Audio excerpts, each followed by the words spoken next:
Hi friends, welcome back. तो भैया Indians की हो रही है धूम मच रही है। और क्या बोल रहे हैं ये कह रहे हैं कि बिना इंडिया के सीईओस के अमेरिका नहीं चल सकता। विश्व गुरु बनने की ओर है इंडिया का बड़ा कदम। तो ये मतलब हम नहीं बोल रहे, आप नहीं बोल रहे, बोल कौन रहा है वो देखो। तो चलो और रियलिटी में वो जो सीईओज हैं वो अमेरिकन ही हैं। हाँ, इंडियन अमेरिकन हैं हमारी तरह। क्योंकि ये बोलना Indian CEOs, they are American CEOs of Indian origin. और प्राउड करवाते हैं वो इंडिया को, क्योंकि वो इंडियंस हैं। वहाँ उनके या तो उनके पेरेंट्स इंडिया से यहाँ आए हुए हैं या वो खुद इंडिया से आए हुए हैं। और कई लोग कई बारी कुछ भी हम कुछ लिखें और उनको अपनी फ्रस्ट्रेशन निकालनी होती है तो बड़ी गंदी मतलब हर्टफुल चीजें बोलने के लिए क्या बोलते हैं, आप तो अमेरिकन हो गए हो। हाँ देखो भैया, अमेरिकन तो हाँ, पर वो मतलब हर्ट करने के लिए उनको अंदर से इतनी वो है कि वो किसी की नेशनैलिटी, अपनी उसकी देशभक्ति के ऊपर क्वेश्चन उठाने की कोशिश करते हैं। खुद इंडियन होके दूसरे इंडियन के ऊपर ऐसे बातें करते हैं। तो उनको बोलना चाहूंगी, ये भी वही इंडियन अमेरिकन हैं हमारी तरह ही, जो देश को प्राउड कर रहे हैं, जिसकी वजह से न्यूज बनती हैं। तो जब कुछ बोलो ना इस टाइप से इंडियन अमेरिकन के बारे में, तो थोड़ा सोच के बोलना चाहिए तुमको। तुमसे ज्यादा तो ये इंडियन अमेरिकन ज्यादा देशभक्त हैं, क्योंकि वो देश से बाहर रह के भी अपनी कंट्री को प्राउड करा रहे हैं। पर तुम लोग इस टाइप के कमेंट्स किसी और इंडियन को लिखकर उसकी फीलिंग्स हर्ट करके देश को प्राउड नहीं करा रहे। तुम दिखा रहे हो तुम कितने घटिया हो। मेरे हिसाब से तो मेरी फीलिंग हर्ट नहीं कर सकते, क्योंकि ये तो स्ट्रांग है। मैं होती हूँ, मैं बहुत सेंटिमेंटल हूँ, तो मुझे बहुत बुरा लगता है। मैं कहती हूँ कैसे लोग हैं भैया हमारी देश में, कि मतलब दुश्मन तो छोड़ो, पाकिस्तानी जो है वो लिख रहे हो तो समझ में आता है, अपने देश में ही अपनों को ही कोई बोल रहा हो तो सोचो क्या बात है, उनकी कैसी थिंकिंग है, वो कैसे लोग होंगे। तो चलो वीडियो शुरू करते हैं। वीडियो शुरू करने से पहले अगर आप चैनल पर नए हो और आपने अभी तक सब्सक्राइब नहीं किया तो जल्दी से पहले सब्सक्राइब के बटन और बेल आइकन को क्लिक कर लो, ताकि आपको हमारे सारे न्यू वीडियोस के नोटिफिकेशन मिल जाए जैसे हम अपलोड करें। अगर आपको वीडियो पसंद आता है प्लीज लाइक एंड शेयर। चलिए शुरू करते हैं। Now the joke is you can't become a CEO in America if you're not Indian. पुराना मजाक ये था कि अगर आप भारतीय हैं तो आप अमेरिका के सीईओ नहीं बन सकते। अब मजाक ये है कि अगर आप भारतीय नहीं हैं तो आप अमेरिका के सीईओ नहीं बन सकते हैं। You can't become a CEO in America if you're not Indian. इसमें तो कोई दो मत नहीं है कि मोदी जी वापस आ रहे हैं और थम्पिंग मेजॉरिटी के साथ वापस आएंगे। आपको समझना पड़ेगा कि थर्ड टर्म ये धर्म स्थापना का टर्म है, ये वर्ल्ड लीडर चूज करने का टर्म है। आजम साहब वहाँ IMF को कह रहे हैं कि सानो दो पैसे हमें दो, हम आपकी जो है वो हमारी हेल्थ खराब है। हमारी हेल्थ खराब है, तुम्हें खराब है, पाकिस्तान बोल रहा।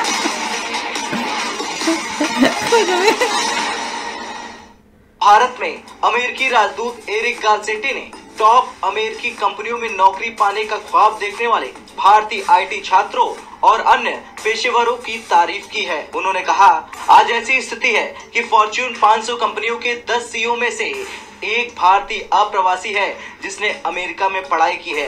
पुराना मजाक ये था कि अगर आप भारतीय हैं तो आप अमेरिका के CEO नहीं बन सकते। अब मजाक ये है कि अगर आप भारतीय नहीं हैं तो आप अमेरिका के CEO नहीं बन सकते हैं।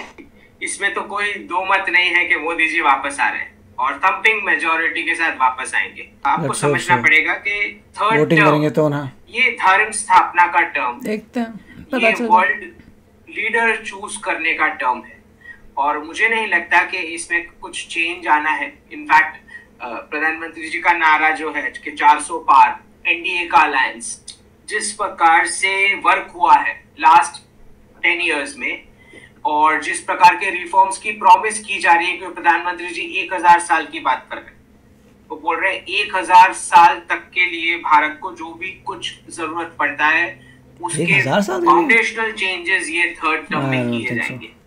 तो जितने हमारे बड़े प्रॉब्लम्स है उसका सॉल्यूशन पॉलिसी मेकिंग में इस टर्म में हो जाएगा। तो जो एक मैसिव रिफॉर्म्स आप एक्सपेक्ट कर सकते हो जैसे ही शपथ ली जाएगी। और प्रधानमंत्री जी जैसे मैं बताता हूँ कि डेट वाइज प्लान रखते हैं 2047 तक का। सिक्योरिटी काउंसिल में जैसे ही सीट कंफर्म हो जाएंगी तो बहुत सारे ऐसे छोटे देश जिनके अब इंडिविजुअल वोट्स की जरूरत नहीं है यूनाइटेड नेशन में, एक बार सीट आ जाने के बाद तो हो सकता है वो सामने से प्रपोजल लेके आए कि ज़्यादा फोरकास्टिंग हो भारत के रही साथ है। जुड़ना है, तो एक अलग फॉर्मेट में या स्टेट की हैसियत से ज्वाइन ये है कौन बंदा जो बोल रहा है? बताना। 2030 के बाद आप वो अखंड भारत का मैप ग्रो करता हुआ देख पाएंगे। रियाज़त साहब वहाँ IMF को कह रहे हैं कि सानों दो पैसे हमें दो, हम आपकी जो है वो हमारी हेल्थ खराब है, हमें दो पैसा उसमें सेहत में, हमें पैसा दो कि आप लोगों की हेल्थ खराब है, फ्लड्स आए थे तो हमारी इकोनॉमी खराब हुई थी, अभी तक इनके फ्लड की इकोनॉमी चल रही है। तो हम तो वहाँ पे जब जाते हैं पैसे मांगने जाते हैं और अल्लाह करे पैसे मिल जाएं, एंड देन फिर मिल जाएं तो फिर उनका इस्तेमाल सही करें भाई। आप इस्तेमाल सही नहीं करते। अब पता चला दुनिया से कंप्लेन तो हम करते रहते हैं सारा टाइम जिधर जाते हैं। IMF के लीडर आप मुझे बताएं ना, क्या नरेंद्र मोदी और शेख हसीना वाजिद जहाँ जाते हैं IMF के सरबराह से जरूर मिलते हैं? नहीं मिलते। वो क्यों मिले? क्या शेख हसीना वाजिद जहाँ अच्छा वो गया है ना, नवाज शरीफ गया कहीं शायद, वहाँ पे मिला होगा IMF के। हमारी वही पुरानी लिस्ट है एक, उधर बिल गेट गया है, हाँ उससे मुलाकात करा दो, उससे भी पैसे मशहूर है, ठीक है। और क्या नाम है उसका, अब बिल गेट्स इंडिया में क्या इन्वेस्टमेंट्स कर रहा है और पाकिस्तान में वो पोलियो के कतरे दे रहा है और इंडिया में वो आईडी दे रहा है। पोलियो की दवाइयां दे रहा है क्या? और पाकिस्तान में क्या दे रहा है? पोलियो कतरे, क्योंकि हम उनसे मांगते कतरे हैं, हम उन्हें ये कहते ही नहीं है कि भाई कतरे तो कपड़ों के होते हैं पीसेस।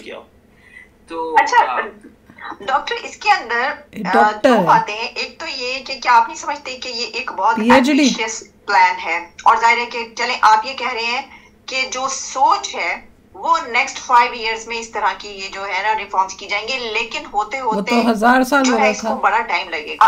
अखंड भारत है ये, दरअसल हम अपनी जो सिविलाइजेशन है, एशियन सिविलाइजेशन, हम उसकी बात करते हैं। हमारा किसी के ऊपर कब्जा करने का या कोई ऐसा वो हमारे कोई एम्बिशंस नहीं है, ना कभी भारत के ऐसे रहे हैं। तो हमारी सोच जो है वो ये है, कहीं पे मिलिट्री एडवेंचरिज्म वाला कुछ होना है।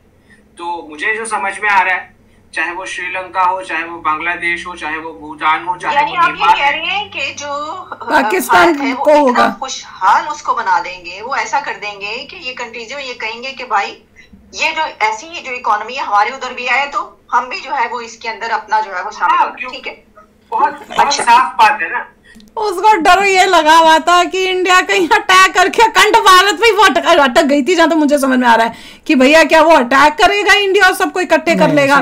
तो वो उस बारे में क्लैरिफिकेशन अब अपना ये नहीं उसको पूछ रही है कि पाकिस्तान को कर लेगा तो अच्छा, तो श्रीलंका को और उनको, मतलब हम इतनी भारत तरक्की कर लेगा कि सब उसको कहेंगे कि हमें भी इसी तरह से तरक्की करनी है। तो वो कह रहा हाँ, वो कहती ठीक है। उसको ये होगा कि अखंड भारत का क्या मतलब है, सबको कंट्रोल में ले आएंगे इकट्ठा करके, लड़ाई मराई करके। तभी कुछ नहीं वापस हो सकता, सभी बहुत डेविएट हो चुके हैं, बहुत कुछ फर्क पड़ चुका है, इट्स इम्पॉसिबल। पर ये बात तो सच्ची है, ये बड़ी मजेदार थी। ये जो बोल रहे थे कि भैया पहले होता था कि अगर तुम इंडियन ओरिजिन के हो तो तुम आगे बढ़ नहीं सकते हो, सीओ तो दूर की बात है, मजाक कर रहे हैं। पर अब जो है कि भैया अगर तुम को सीओ बनना है तो तुम्हें इंडियन ओरिजिन का होना ही, वो भी मजाक कर रहे हैं। मजाक है, पर वो दिखा रहे हैं कि कितने, मतलब अगर आप चेक देखोगे तो इंडियन ओरिजिन के सीईओज बहुत हैं। वो ये बता रहे हैं कि अब सिचुएशन 1 in 10 बोल रहे हैं, 1 in 10%। हाँ, तो वो ही ना, पहले कोई भी नहीं होता था, मुश्किल से किसी को अपॉर्चुनिटी मिले तो मिले, पर अब तो ट्रेंड ही होने लग गया है। तो कमाल की बात। देखिए पॉइंट ये होता है कि 10% सीईओज बोल रहे हैं और इंडिया की जनता कितना है, 1%। हाँ, पर ये भी तो देखो कि हम इंडियन अमेरिकन हैं कितने, इंडियन अमेरिकन यूएसए में हैं कितने, उस पॉपुलेशन में से वही बात कर रहे थे कि पॉपुलेशन तुम्हारी सिर्फ 1% है पूरे देश में, बेयरली 1 या 1.5% है, उसमें से 10% सीईओ, तो वही है ना। वही तो वो दिखा रहे हैं कि कितना अचीव कर रहे हैं इंडियंस जो यूएसए में हैं। तो चलो यार, आप भी शेयर करना अपने थॉट्स। चलते हैं, मिलेंगे नेक्स्ट वीडियो में बहुत ही जल्द। Till then take care and bye bye. तो अगर आप मेरे इस चैनल पे नए हो तो जल्दी से सब्सक्राइब के बटन को हिट करो और बेल आइकन को क्लिक करो, ताकि आपको मेरा जब नया वीडियो मैं लगाऊं आपको उसके बारे में जल्दी से पता चल जाए।